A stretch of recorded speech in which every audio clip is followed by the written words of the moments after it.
Yukarı Tokyo Garaj'dan herkese merhaba. Arkadaşlar bu Lexus bölümümüz. Lexus IS300 bizim aslında yapmakta olduğumuz bu proje Türkiye'de sadece 4-5 tane olan araçlardan bir tanesi. Çok da güzel yol alıyoruz. Bu zamana kadar neler yaptık hızlıca bir bakalım.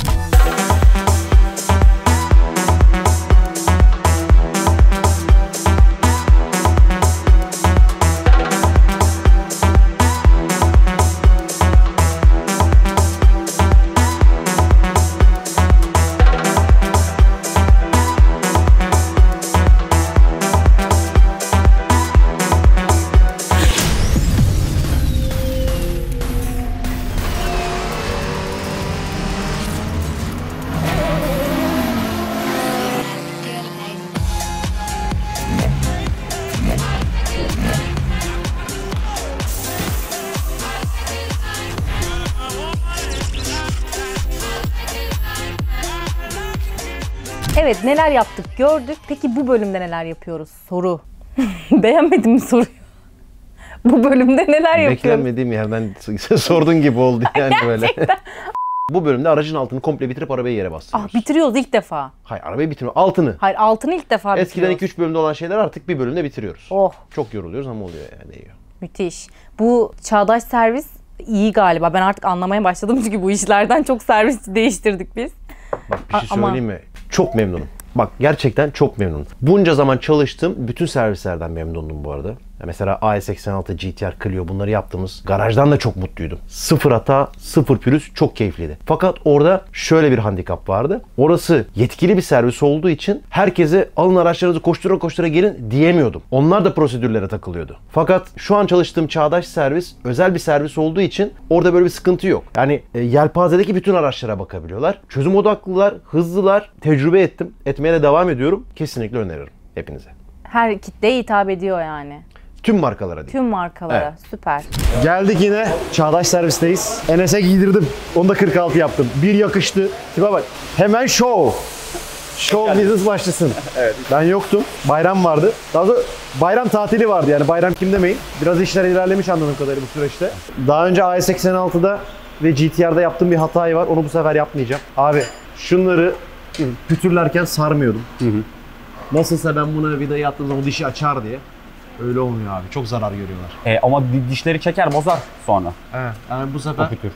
bunları pütür atarken Sonuçta saracağız. bizim attığımız pütür civatayı sıkarken oraya sarıyor o içlerin tarafına doğru. Sarıyor O abi. dişlerin yuvasını bozuyor. Bir de bunun üzerine dişlerin arasında pütür geldiği zaman doluyor. Sökmesi de bir bela bu arada. Öyle kolay kolay sökülmüyor. İşte o sıra diş bozuluyor. Diş bozuluyor. O sıra diş bozuluyor. Bu sefer ne kadar böyle şey varsa hepsini saracağız. O hatayı bir daha yapmayacağım. Evet. Abi biz maşbel sacımızı değiştirdik. Geçen göstermiştim sana onu. Göstermiştin, alttan görmemiştim.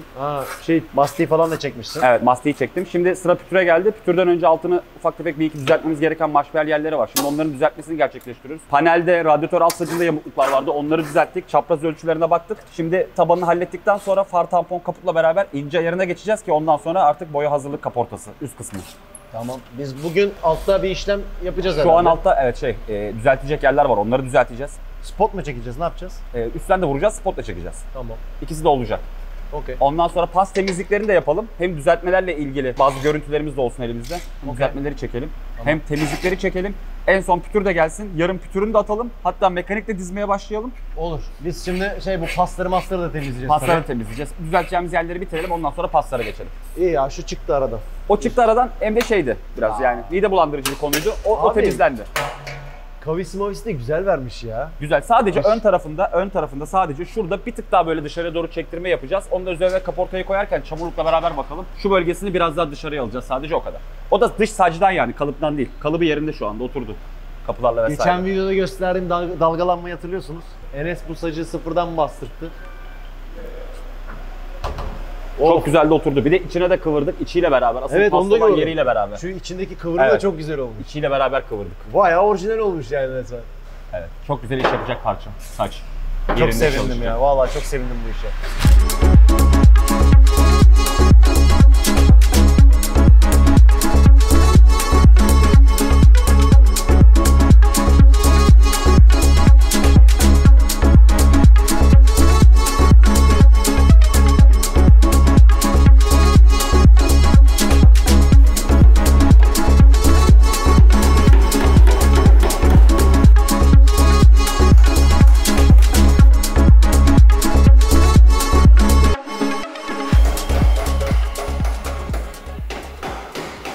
Bak bu çok enteresan bir parça.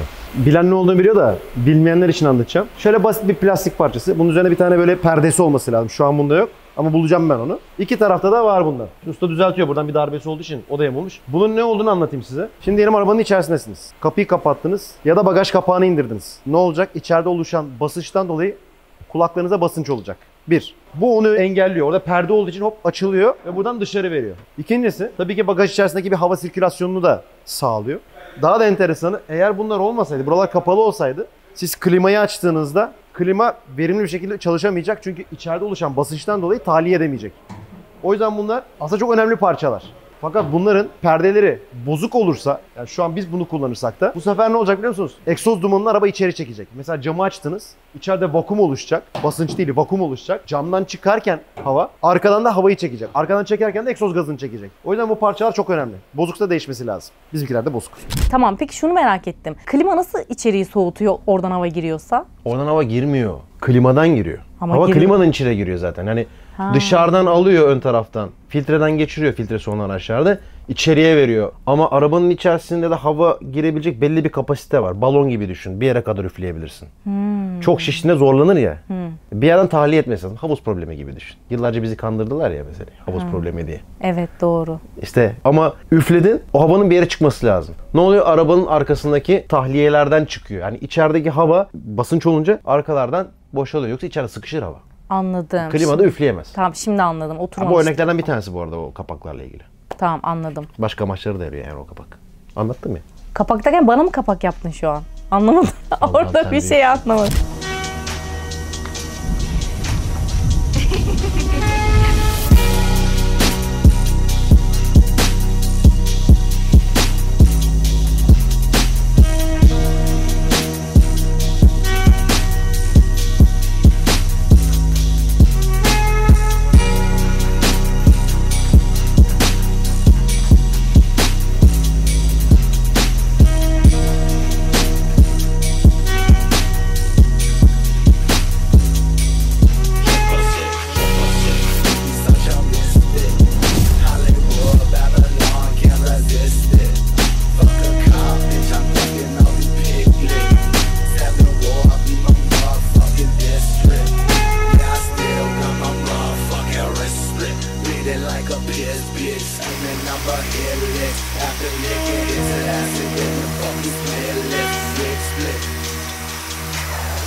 Yaptığın işlem ne? Kıvılcım çıkıyor. Yalandan mı yapıyorsun hava olsun diye yoksa bir şey yapıyor Yok musun ben orada? en başından beri söylüyorum. Kaporta tecrübem yok. Hava olsun diye yapıyoruz orada bir Hava civa diyeceksin ama yok. Kendi aracımda tecrübe ediyorum. Meraklıyım, öğrenmek istiyorum, öğrenmeyi seviyorum ve insanlar elleriyle pratik yaptıkça oturur.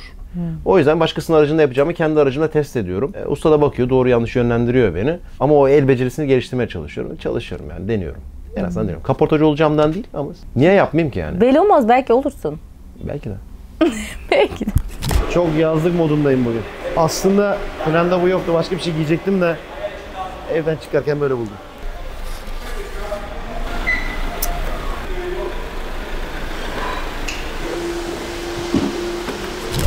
Bak bunlar hep karıncalaşma işte. Bunları yapmazsak yarın bir gün tekrar asla boyaymış. Hiçbir şey fark etmez. Yeniden çatlayacak. Buna da mastar kullanacağız ki bunun düzlüğü arabanın yandan bakışı veyahut da görürse ütülü pantolon gibi. He. Bunun düzlüğü o kadar güzel olacak ki buradaki aralıklar yerine gelecek. Buradaki aralıklar yerine gelecek. Bu böyle şey olursa burası şişer. Burada da her şey bozuk olur. Ayrıca ince bile olsa macunu kısa zamanda çatlamasına sebep olur. Tabii ki.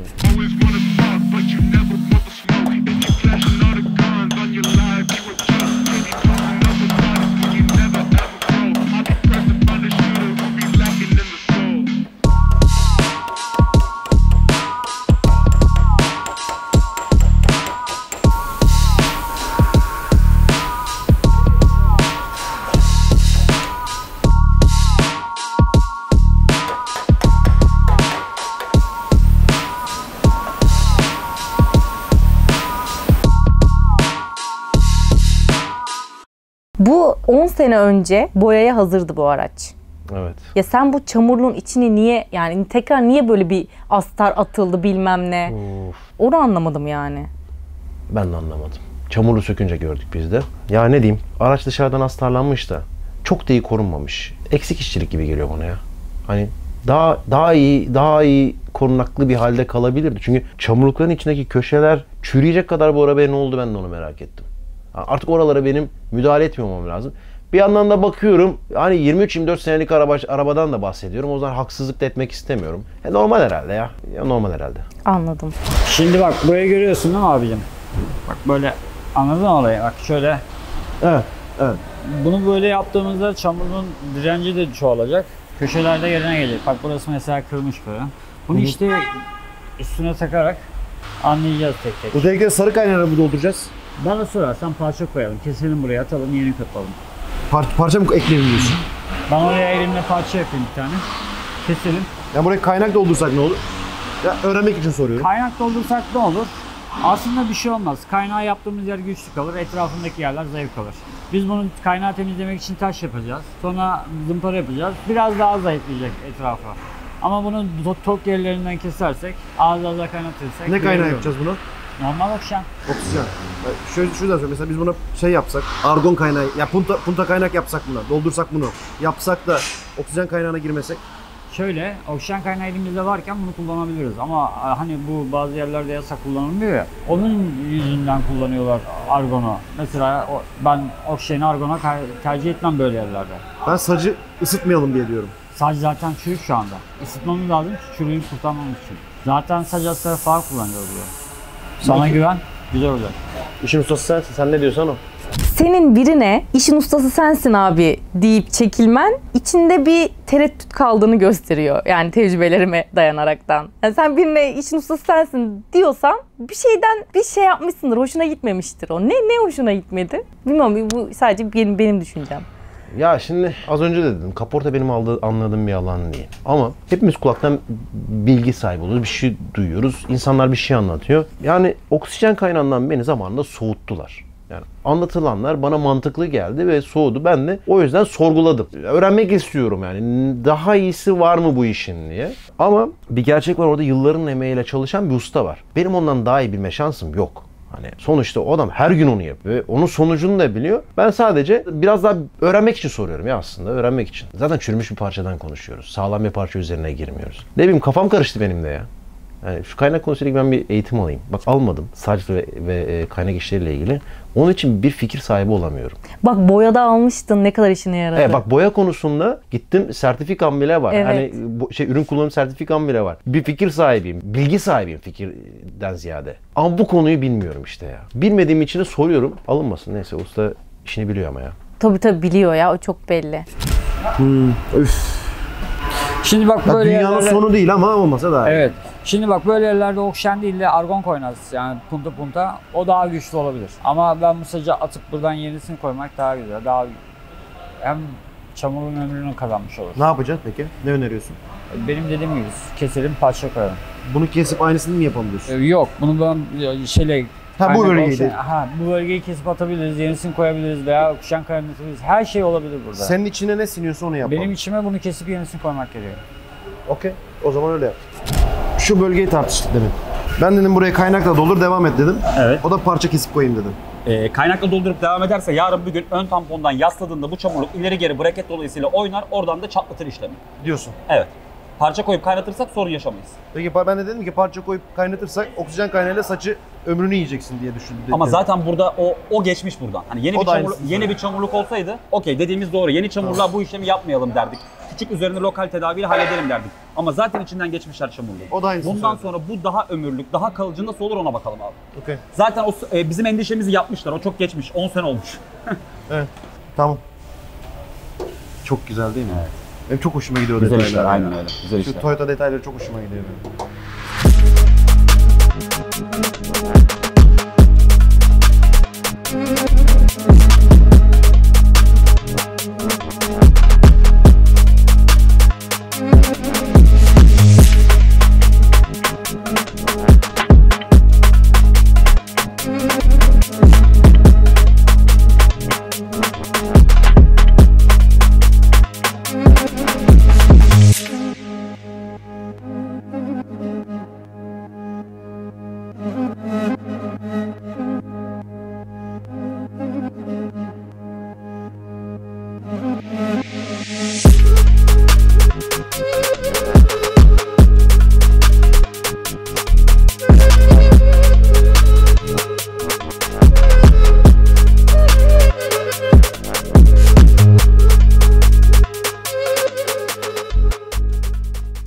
Evet. Aldın mı cevabını? Aldım. Okuyor sandım adam. Öyle bir konuştu ki. Aldım, yok. Yani istişare ettim. Dediğim gibi ben hani bir şeyler... Ya bak bu ne biliyor musun? Ben boğa burcuyum. Analitik zekaya sahibim ve benim ikna olmam lazım. Sıkıntı burada. Hani bir sistemin çalıştığına ikna olunca ben anlıyorum. Nasıl çalıştığını görünce anlıyorum. Soyuttan ziyade somut görmem gerekiyor ama yapısal bir şey bu. Tamam 2 kere anlattılar işte anladım ya. Tamam mı? Anladım. Sen de gelmişsin yani. Tabii Öğrendik canım, anladık tamam yani. Bundan sonra da anlamadıysan. Şimdi ne yapıyoruz? Daha önce altını temizlediğimizin aracın mastiklerini çekiyoruz. Astarlamasını yapıyoruz. Pütür işlemini yapıyoruz. Bütün bunlar alttaki koyacağımız tabakanın sağlıklı, verimli çalışması için. İşte mastik o kenardaki yapışmaları sağlayacak. Su geçirmezliklerini sağlayacak. Astar orada, bu arada epoksi astar atıyoruz glasolitin.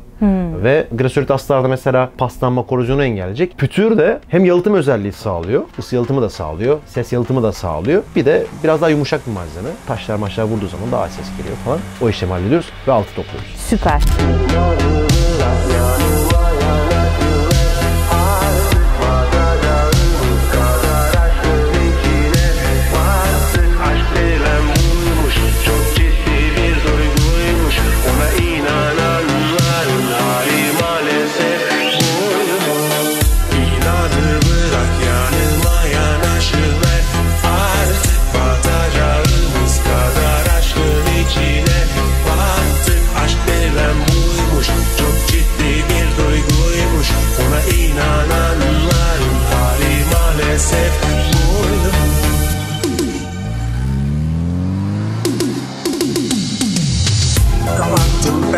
Kapılarımın sürgülerini bir bir çek. Sana olan aşkımı yenebilmek için bin bir numaralar çektim ama olmadı. Kalbim durmadı. Düşmüş eline bir kez sevdanın. Kaçmaya bir yol olmalı. Kapattım penceremi kapılarımın sürgülerini bir bir çektim. Sana olan aşkımı yenebilmek için bin bir numaralar çektim ama olmadı. Kalbim durmadı. Düşmüş eline bir kez sevdanın. Kaçmaya bir yol olmalı. Öz olmalı, kötü vurmalı. Acımadan hiçbirisi vurmalı. Nadı bırak yanıma yanaşıver. Artık bakacağımız kadar aşkın içine. Artık aşk denilen buymuş. Çok ciddi bir duyguymuş. Ona inananların hali maalesef buymuş. Nadı bırak yanıma yanaşıver. Artık bakacağımız kadar aşkın içine. Artık aşk denilen buymuş. Çok ciddi bir duyguymuş. Ona inananların hali maalesef buymuş.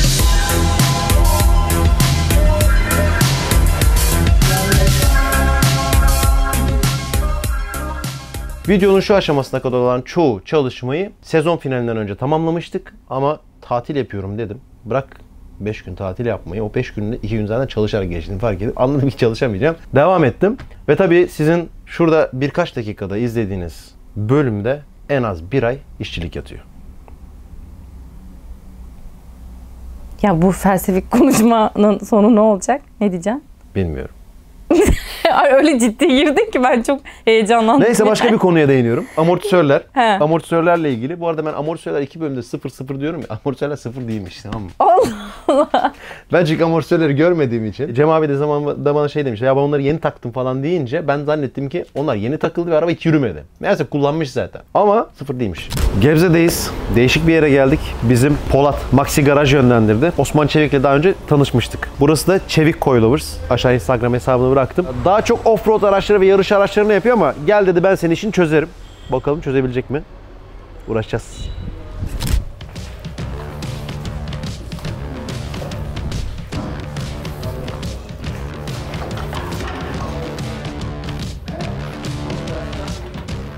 Çok da 0 gibi durmuyorlar ya.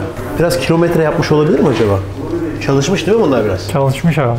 Çok da 0 değil. Değil abi. 0 değil abi.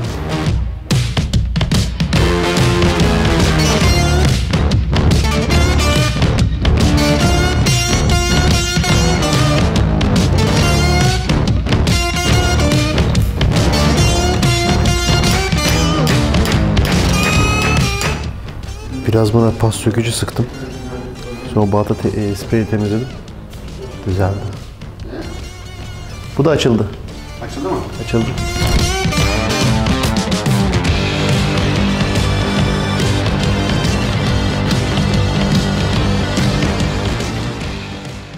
Ben gelene kadar sağ olsunlar dizmişler malzemeleri. Tabii içine çok girmiyoruz. Daha sonra Kore'yi çağıracağım, Kore işleri. Haberi yok daha araçtan. Belki bu video sayesinde olacak. İçine değişik bir çalışma yaptırasım var. Toplayacağız. Şu ayakkabılarımı değiştireyim. Bir de stopları istemişlerdi benden. Stopları getireyim. Çünkü kaportaya geçeceğiz. Altını bitirdikten sonra. Sanayi ayakkabılarımızı da giydik. Stoplar da burada.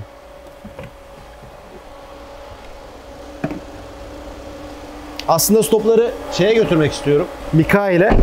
Hemen başlayalım. Kafamda bir şeyler var bu stoplarla ilgili. Yapmak istediğim, ne yapacağım da belli. Ama Mika ile giderse kaportaya geçemeyiz. Hatta dakika 1 gol 1 şu şeyi atalım üzerinden. Şunları atalım. Tamam, bunu istemiyorum. Ha, bu smoked olur da bunu istemiyorum. Bayağı emek de vermişler. Biliyorsun bunlar cart diye bir anda çıkıyor ya. Aslında iyi olmuş bunu koyduğu Cem abinin. Ben sevmesem de camı korumuş. Baksana.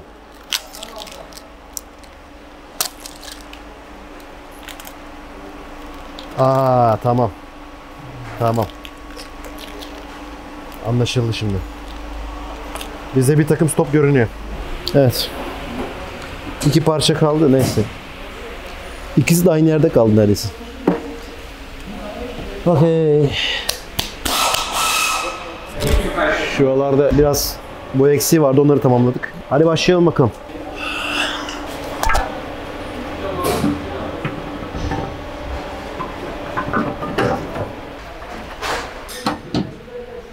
En keyifli bölüm ha. En sevdiğim şey montaj. Her şey böyle cıvıl cıvıl ya. Cıvatalar, mivatalar. Bunları tabii şimdi şey yapacağım. Cıvata sabitleyici kullanacağım buralara. Bir nerede onları göreyim hesabı. Bu tamam. Heyecanımdan dolayı onları beklemek istemedim. Biraz elim değsin. Yağlansın hesabı. Bunların altına left right yazar. Left misin, right misin? Left. Bu taraf. Ama şu şekil.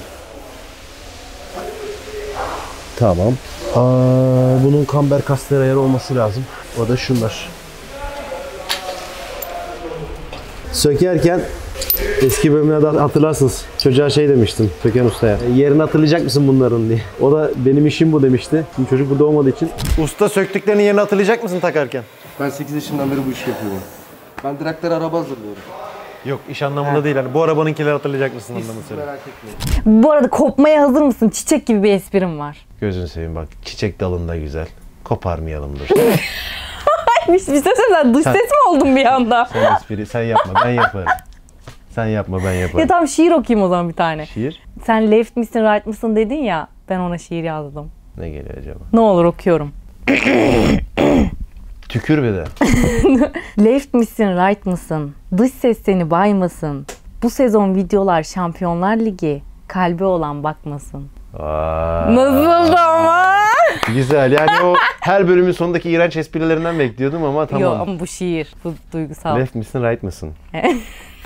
Esprimi sonuna yapacağım ama. Bu ters duruyor. Düzelecek. O zaman bunlar değişecek. Şunlar değişecek. Üstüne değiştiririz. Üstüne değiştiririz. Evet. Tabii üstünde de olur. Tamam o zaman. Hadi. Bir de şöyle dönelim.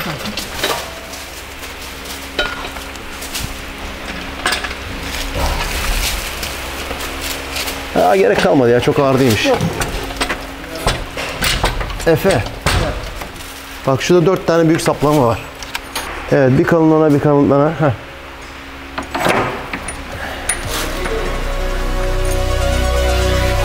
Günler alıyor bazen anlaması. Benle kötü bir şey paylaşır gibisin. Kim hep kalıyor, zordur anlaması.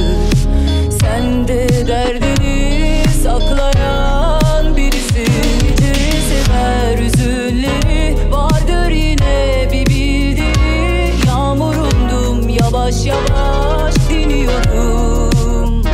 Yakıp yine ışıkları, arar mısın o günleri?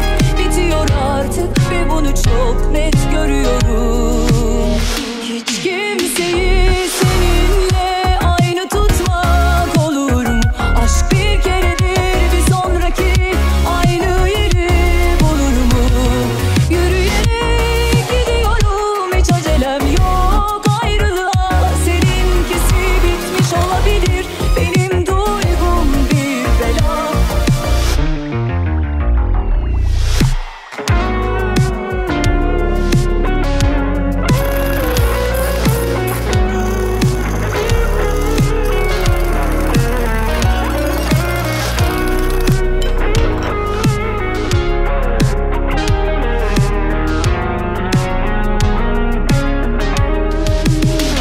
Hiç kimseyi seninle aynı tutmak olur mu? Aşk bir keredir, bir sonraki aynı yeri bulur mu? Yürüyerek gidiyorum, hiç acelem yok. Şimdi aracın altını yaptık. En son deponun altında koruma sacı var. Onu yapmadık. Bakalım bu saate kadar izlemeden kaç kişi geçirdi? Onu merak ediyorduk. Neyse ara verdik, bitirdik onu. Şimdi bu sacları takıyoruz. Bunlar da ekstradan depoyu taşıyorlar. Aynı tutmak olur mu? Aşk bir keredir, bir sonraki aynı yeri bulur mu? Yürüyerek gidiyorum, hiç acelem yok ayrılığa. Seninkisi bitmiş olabilir, benim duygum bir bela. Hiç kimseyi seninle aynı tutmak olur mu? Aşk bir keredir, bir sonraki aynı yeri bulur mu? Yürüyerek gidiyorum, hiç acelem yok ayrılığa. Seninkisi bitmiş olabilir, benim duygum bir bela. Çok verimli bir gün geçirdik. Bu bölümde arabanın bütün altını toplayacağımızı söylemiştik. Bütün parçaları temizleyip koyduk. Bir daha sökmeyeceğimiz parçaları civata sabitleyiciyle sıktık.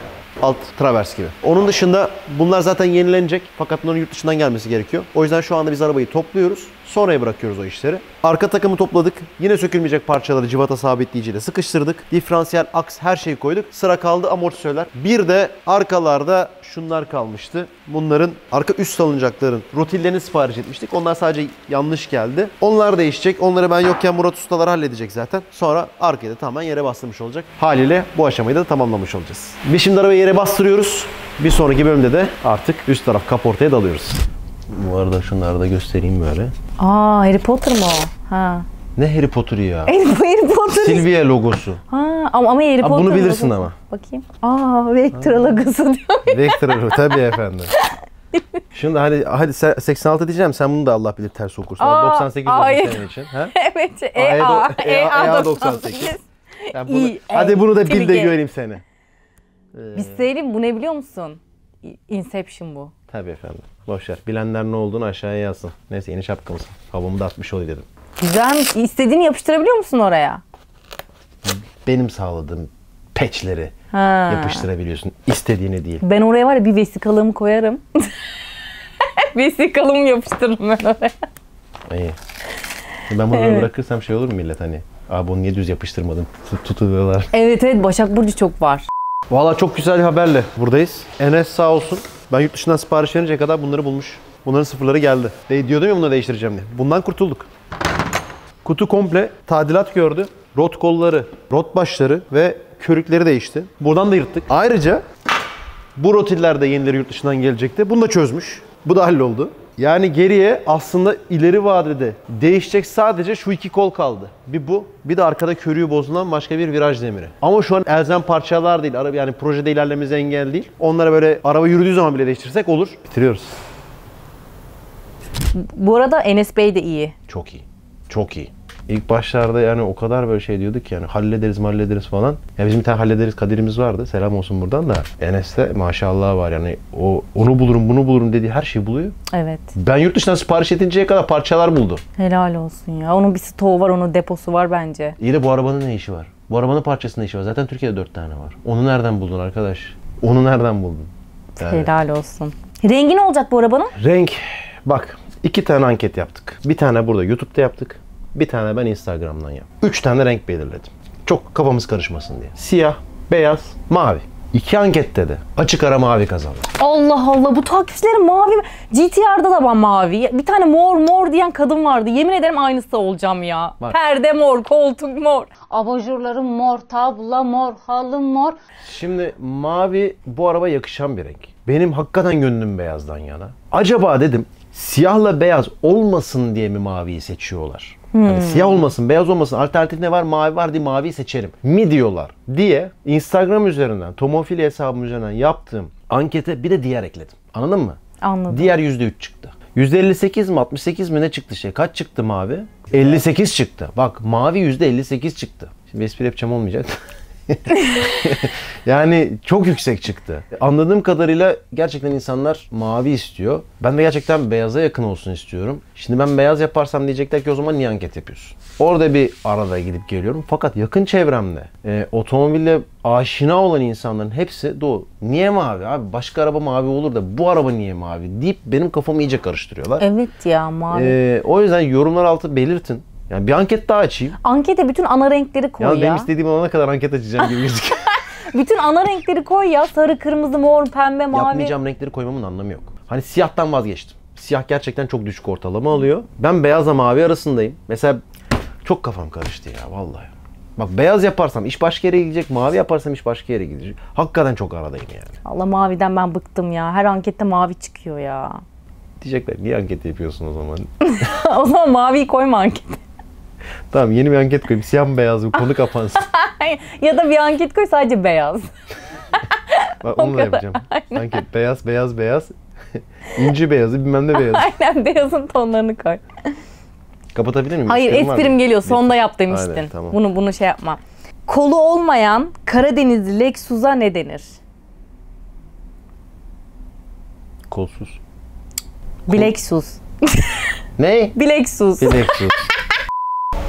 Oğlum ön takım komple bitti. Arka ön bitti. Koray hazır mısın? Ne zaman geliyorsun? Gönderdim. Bu şimdi helal basık mı haram basık mı? Yalnız bir şey merak ettim.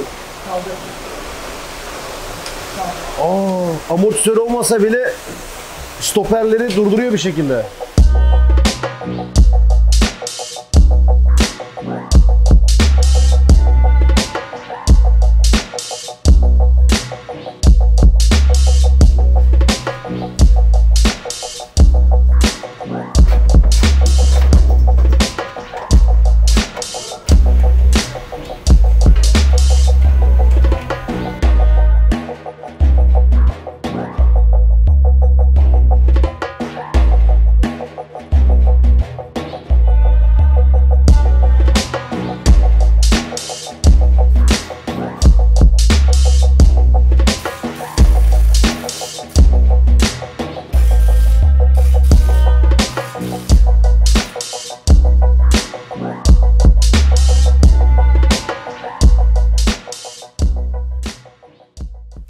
Lexus'ta hemen hemen her şey istediğim gibi gitti. Aslında ilk planımızın %110'unu gerçekleştirdik diyebilirim. Fakat hayal ettiğimin %90'ını gerçekleştirdik. Ne yaptık? Hatırlayalım. Arabanın komple altına girdik. Bütün parçalar yenilendi. Yenilendi dediğim revizyondan geçti. Boyaları söküldü, boyaları yenilendi, civatalar kaplandı. Değişmesi gereken birçok parça değişti. Aracın altı komple elden geçti. Çürükler, paslar onarıldı. Altı pütürlendi ve bütün montaj gerçekleşti. Nerede eksik kaldık? Upgrade, yani geliştirme adı altında siparişler vermiştim. Bir kısmı geldi fakat bir kısmı arkadaşım gelirken, sevgili pilot Efe, çantası kaybolmuş. Ya Türkiye'ye kadar geldim, abi çantam kayboldu dedi. Aralarda verdiğim bir takım burç siparişleri bu bölüme yetişmedi. Aslında onlar çok sonra yapacağımız şeylerdi ama bu sefer yapmış olsaydık altını hem tamamen bitirmiş olacaktık, artı upgrade etmiş olacaktık. Yani geliştirmiş olacaktık. Nitekim sözümüzü tuttuk. Arabayı yere bastırdık. Bozuk coilover'larımızı tamir ettik. Bir tanesinde tekrar revizyon olacak ama bunlar oluyor. Bundan sonrası kaporta kaldı. Söylemeyi unuttuklarım arasında bu arada direksiyon kutusu da revizyondan geçti. Onun içerisindeki boşluklar ve keçeleri de değişti. Bir tek ön takım ve arka takımda yapmadığımız frenler kaldı. Ama frenlere dokunmadık çünkü frenlerde de geliştirmeye gideceğim. Daha büyük diskleri frenlere gideceğim. Biliyorsunuz Supra'ya ait kaliperlerimiz var. Diskleri gelsin, onları değiştireceğim. Düşünüyorum. Başka da bir şey kalmadı. Bir iki tane de kol bekliyorum. Ayarlı kol. Ama onlar sonra da olsa olur.